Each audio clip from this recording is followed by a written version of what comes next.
This podcast is for informational and entertainment purposes only. Views expressed by hosts, guests, or employees are their own and do not necessarily represent ATS or its affiliates. Mention of any company, product, or service is not an endorsement. While ATS and its sister companies share corporate ties, they operate independently. ATS is not responsible for the accuracy or content statements made. For questions, visit atsinc.com. We are back with another edition of Beyond the Road ATS podcast. I'm Justin, I'm your host, and we have a couple familiar faces here. Been on a couple previous episodes, Reid and Jason. If somebody's tuning in for the first time, you guys want to give a quick recap on who the heck you are and what you do here? Sure. Jason Wald, I'm the Network Development Manager for ATS Specialized. Reid Eggen, Corporate Pricing Manager. Okay, so Network Development Manager, you're tied into pricing, I assume, there, and kind of where trucks flow and everything? Yeah, I do a lot of analyzing on, what markets are strong for us, what markets we need more help with. Rates, obviously is a big part of that, what our pricing is for different lanes, what kind of pricing we're putting out there for contracts for customers, that kind of stuff. Okay, so we will dive into just the overall transportation market and then a little more specifically on, some open deck and some other areas that are kind of popping up. So what are you seeing out there, as far as, I guess, just free form here, rates, demand, supply, everything, what's the industry telling us right now? Sure. We are seeing some increases in rates, which is good to see. On the flatbed market side, this time of the year is really when things start to pick up for us for about the next 6 to 8 months. The summer months are good for open deck freight. Ag and construction stuff tends to pick up as machinery gets moved around the country. You get road construction increasing. All that stuff helps to increase volumes, tighten capacity. On the van side of things, the produce season is starting. And there's some carriers out there run both flats and vans. So if they're busy with produce, then they'll haul more vans, and then that tightens up capacity a little bit for flatbeds too. So we are starting to see that, which is a good sign. We're hoping that is going to continue. These are really the next, like I said, 6 to 8 months are the months that we want to really kind of make hay, within the market. That's what's our strongest time of the year is. So we're coming into that now. Yeah, I'll caveat off of that. Last time we met here, we said Q1, Q2 would be a slow uptick, and I think you said that for sure, and that's what we felt. Flatbeds, year to date, we're up about 2% on rates. Year over year, we're up about 5% of where we were last year at this point in time. Vans are down. We saw a pretty strong January, and we thought, that spot rates were going to creep up above contract. Yep. And ever since then, they've kind of tanked back down a little bit. I don't know how much of that to attribute to volumes, and anti-consumerism, or if it's the change in office and some scares there. But vans have been really struggling. So far, down 10% year to date, and then year over year down 5%. Yeah, I think both groups had higher tender rejects in January, both open deck and vans, and both have kind of levelized again and gotten back similar to last year's numbers if you're looking year over year. Flatbed saw one really big peak in March on rejects, and it was probably attributed to tariff scares. Go buy lumber, go buy shingles, get your project stuff before it starts, and then it kind of leveled back up. It's literally a 1 week spike to 40%. You get people probably pushing to get things in the country before tariffs take effect. So that was going to be the next question. Are you seeing that behavior still taking shape, or has that levelized now that some of those tariffs have been? I mean, they've obviously been announced and everything.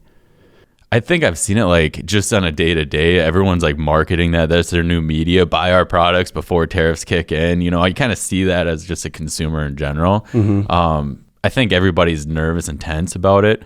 I think it's in the back of their mind. I just don't see it happening fully. Let's go and buy everything, move trucks now, and spike in volume. Well, yeah, I think that's been compounded by the fact that the tariffs have been kind of a petri dish so far, right, where there's the retribution ones and everything else, or maybe dialing back on some because of the impact it's already been having or perceived impact, whatever it is. So that's definitely, I've seen, if companies don't need to ship it internationally right now, they're a lot of them are holding back. They're waiting, and just waiting to see what happens. Yeah, they want to see how this plays out. What's the end game look like? I think that's where a lot of people feel is what does maybe the end game look like, or are we going to get into some kind of a new normal? Yeah. You know? I was actually at the JOC Break Bulk. It's an offshoot of the main Break Bulk Americas conference a couple weeks ago, and they had some panels there, and the panelists, for the most part, were saying that, you know, the consumer type goods, the container freight, you're going to see a massive decrease. You already have in some of that volume coming over, but on the more project-oriented industrial kind of use products, they don't anticipate as much, I guess, drawback on some of that stuff moving through there, just because it's for more kind of industrial uses, and it's not as price sensitive to some of those adjustments, and it's just something that needs to be used, as opposed to, you know, just a consumer good, something from, you know, China, some goods, whether it's clothes or, you know, toys, whatever it is, that's more of a want. So it'll be interesting to see how that plays out, but it is kind of, you have to really keep your ear to the street to hear what the latest news are. Yeah, I just saw something about dialing back on the steel tariffs to help the U.S. automakers and stuff like that. So there's all kinds of things happening out there, and the markets definitely react quickly, a lot more quickly now than, you know, 10 years ago. The speed of information and communication and everything with technology has really ramped that up. Is there anything else you guys are seeing in the market outside of, you know, tariff impact, seasonality? Are you seeing any customer behaviors change, like through the bid cycle or anything like that? I know I've seen a couple things, but I'm interested to hear your guys' feedback. Yeah, you know, on our side, we have seen, you know, lanes awarded to us on the contract side that we weren't seeing 2 or 3 months ago, which is normally a sign that, you know. So previously agreed upon contracts, we're seeing like secondary rates. Yeah, maybe we weren't that first, you know, we weren't in that first tier for call on the lanes because our rates were higher than maybe some other carriers, right? And now they've gotten down to maybe that second tier, and we're starting to get the loads on the contract side because capacity's gotten tighter. Those first tier carriers are turning them down because they don't have the same capacity that they had before. So again, another sign that the market's getting busier and picking up, you know, and you know, the hope is that just kind of continues through the next few months here.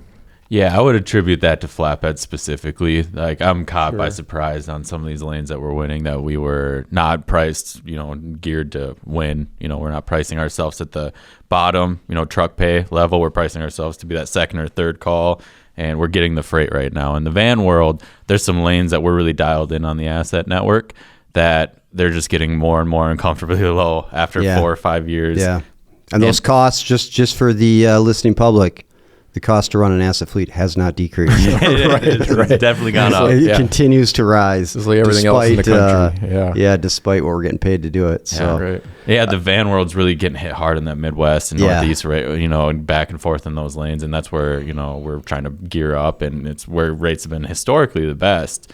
And we're kind of, you know, taking in the shorts on those lanes right now more than we're still battling that supply piece there. You know, there's still just too many providers out there. Yeah. How about terms of contracts? You guys seen any different behaviors there? You seen people wanting to extend rates from last year, hold rates longer, do shorter RFQs, anything like that's kind of rising to the top? That you're noticing recently? Yeah, we just talked about that last week, I think. Reid can price. A number of RFQs and bids and requests for quotations that are coming out are significantly down.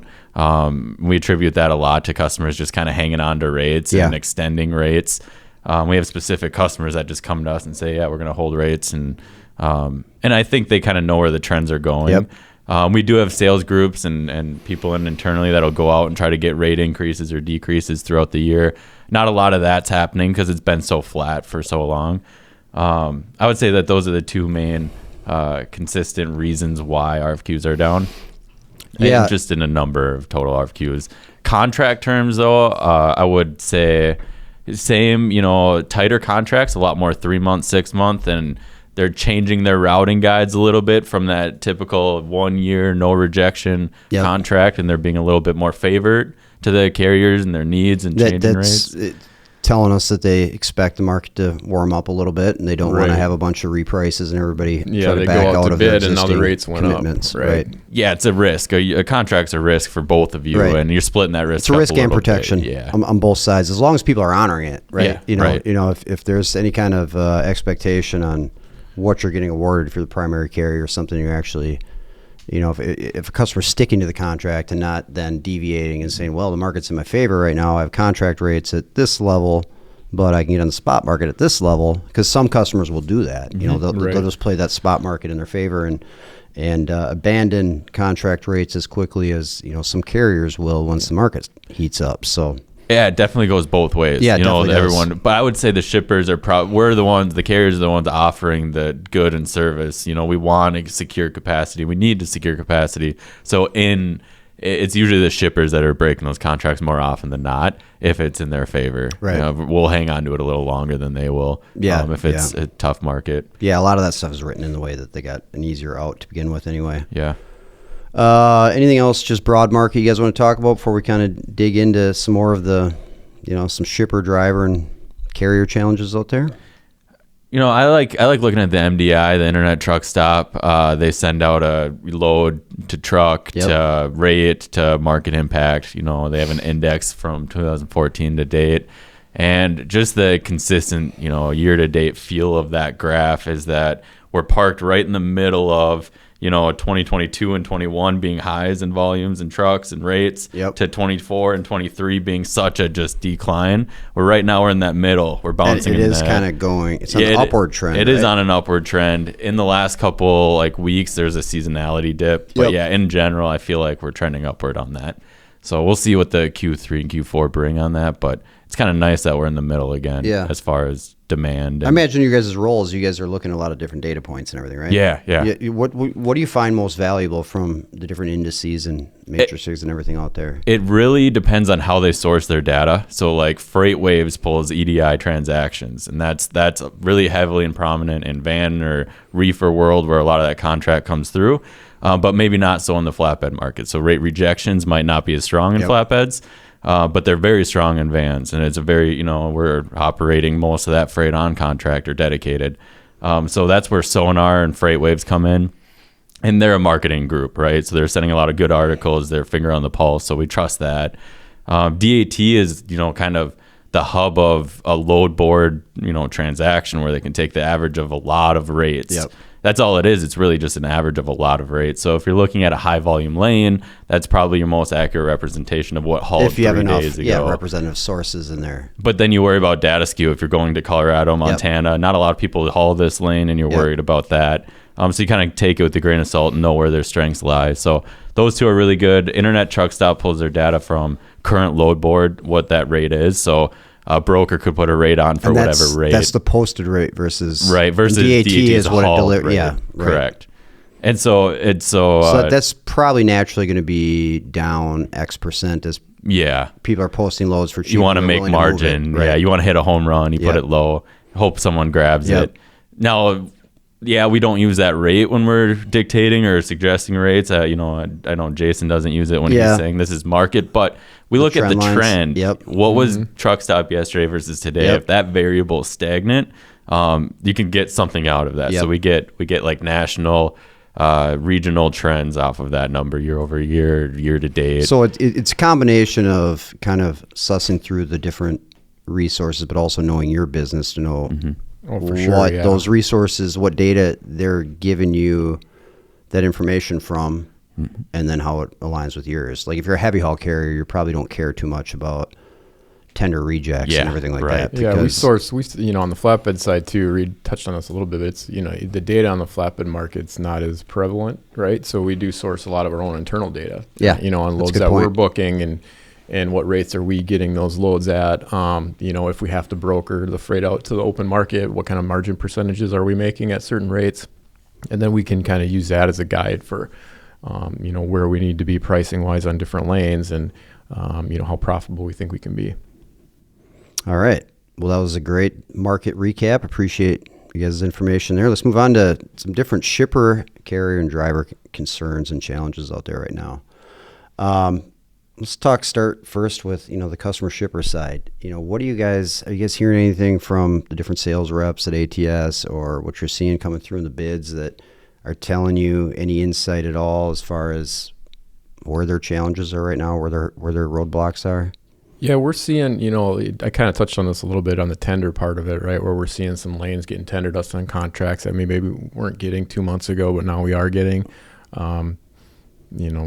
currently the Southeast market has gotten hot on the flatbed side, right? So we've had some customers just within the last couple of weeks where we weren't seeing consistent freight from come back to us and be like, hey, we'd like to get you guys in the mix here, and we're located in Georgia and that kind of thing, which again tends to happen sometimes in the summer, or typically happens in the summer. So we're getting that from shippers more now, which is good. I mean, that means that we're, freight's going to increase for us and rates will be kind of coming along with it. So I think the whole fraud thing is obviously a concern once you're at the customer level, shipper level too as well. Manifests itself multiple different ways, trying to rob Peter, Paul, anybody they can. I think that's definitely something going on there. And obviously too, in the current economic market, there's budget constraints and everything like that I've heard from a lot of customers that they're getting a lot of pressure to, not increase budgets or keep things as minimally, I guess, impactful as possible. There's a lot of uncertainty, I think, out there for people on the economy and what it's going to look like a year from now. And anytime customers are uncertain, you're trying to, limit your costs. Obviously, everybody's trying to do that. But you're, less willing to make big purchases and, spend a bunch of extra money if you don't know what the regulatory environment looks like. And again, not tariff environment in a year from now. So, you see some of that where they're holding back on some of those things. Yeah. How about once you move to like the driver and carrier side, what's the biggest things bubbling up there right now? Well, costs aren't going down. I mean, everybody knows running that. A fleet is continuing to get more expensive. Right. Insurance, and those costs, if you're talking, if you equate that to pay too, with rates being depressed, that obviously affects the driver network. They're probably having to run more miles to make the same amount of money they made last year, considerably more miles, so just based off of, or 2 years ago, I guess I would say, maybe not compared to last year, but they have to run considerably more miles compared to 2-3 years ago to get the same kind of paycheck that they were getting just because of the CPM. Yeah, the stat was versus 2021 and 22, and coming out of those highs, to get the same paycheck, you'd have to run 150,000 miles to every 100,000 that you ran previously. So you got to run 50% more. Yeah, you got to run 50% more. Wow. Yeah. Yeah, that's these drivers' time. It's time away from home. Right. It's time working. Not relaxing, not enjoying your free time. Yeah. And that's some of the stuff that has driven some of the drivers and stuff like that leaving the network. But obviously there hasn't been enough to really rebalance those scales at all. The equipment costs, that you're not seeing any relief on that at all, I assume. No, we haven't, and I don't see that going down, anytime soon. So that's not going away for anybody. No. Yeah, and that manifests itself in a couple different ways. It's your truck and your trailer, but it can also be as like new regulatory stuff comes down that requires ELDs or requires X, Y, or Z. That's where the fleets start to leave the market. If they got 20 trucks, 50 trucks, 100 trucks. And you have to retrofit every one of them with this new component, whatever it is, in order to be emission compliant or whatever requirement they have. That's where a lot of that capacity starts to leave the network.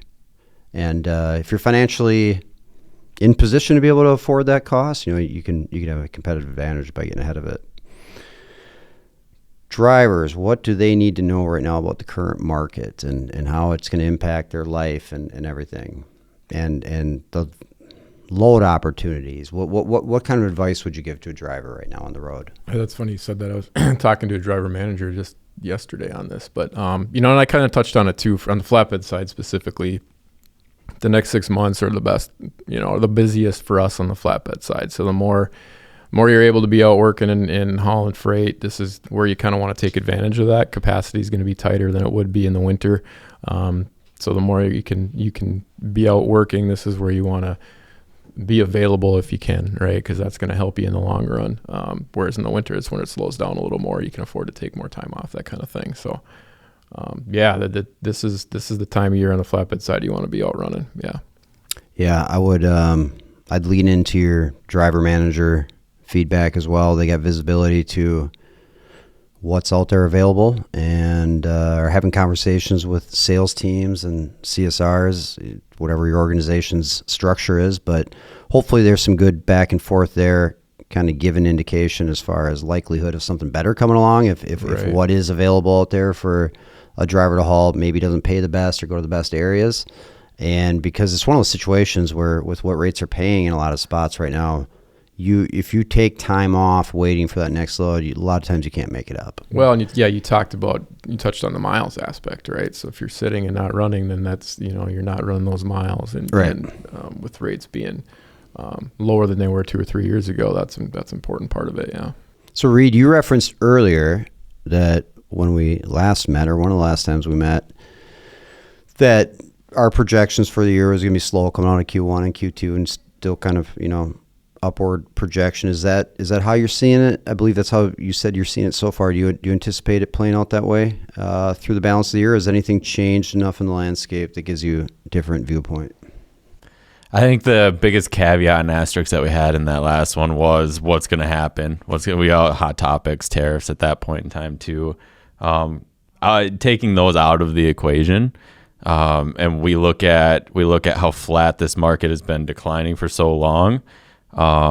We look at the pattern of when it's done this in the past, 2019-esque, that we come out on top, right? Eventually the spot market starts to heat back up, and freight rejection rates are probably healthy now compared to where they were about last 2 years. But I could see that those continue to climb as capacity leaves the market. But, consumer spending and the habits of, expansion and these big projects that you talk about, those need to continue for load counts to increase. Yep. So as long as there's not like an excess amount of inventory for some of these big, warehousing and all that stuff. Yeah, I think how the market responds to any future front loading based off of anticipated tariffs will cause some volatility in there. But like you said, it could likely end up just, if you do a trend line, kind of going like we thought, but maybe looking a little bit different, where we saw some front loading on the front end of this year, and by that I mean people rushing to ship as much volume as they can and get as much inventory as they can on anything that they thought might have tariffs coming up, and that's going to then, whoever needed inventory is going to have inventory for longer than they normally would. So it's going to disrupt the normal kind of re-inventory cycle and everything that would keep a healthy market kind of in balance, throughout 12 months, as opposed to having these peaks and valleys. I agree overall with your take. I think the one disruption that could happen is if this inbound container business really drops, continues to really stay depressed. You have a lot of providers that are tied to port work and port work only. They're doing drayage, or they're just specializing, hauling containers, flat racks, or whatever they're doing. Those people, a lot of them, some will go out of business, but a lot of them are going to dip into just general freight, the general freight market, domestic freight, and do whatever they can to keep the lights on. So if that happens, then you all of a sudden are now reintroducing more capacity into the network, and we know what happens when that happens with just basic laws of supply and demand. So you could see some of the seasonality kind of be buffered out by that, if that does introduce hundreds of providers and everything like that into a market that they weren't previously playing in. But I guess time will tell if that will happen or not. Do you guys think, you said healthy market, do you think we're in a healthy market right now? And so, strong no. And so if something like that happens, you're right, you're 100% right that we just tank right back down to where we were. And a year ago, or it'll depress any kind of forward movement. It'll just stay like this instead of going like this. Yeah. So I'm not prepared to say it's going to necessarily go like that. Okay, fair. But if in a vacuum, if that wasn't in play, if the container volumes were going to remain kind of on par with previous time periods, if we would have maybe gone like this, maybe it stays like this or it goes like that. It's just too early to tell, because that stuff's, there's obviously a long runway between China and here. So that's we're really just starting to feel the impact. There's all the forecasts, and there's all kinds of reporting telling you that, this many vessels got turned around or the container volumes are down this percentage, and until it actually hits, when that stuff should be equating to truckloads normally, and normally there'd be this many hundreds of truckloads coming out of a port, in any time period, and now it's 50% of that's when it's really going to feel it. Yeah, that hurts. Right. So basically in summary, a lot of just kind of unknowns and volatility, like every single podcast that we have done since I have been a host here. So we've been saying the same thing for the last 2 years. It's been a couple years. And then we've been waiting for like someone to fall, a bankruptcy, something juicy, and it never happened. It hasn't happened. And everyone's been hanging on by threads. And resiliency. The trucking industry is very resilient. And it reacted, right? Yeah, it's just slow, very slow.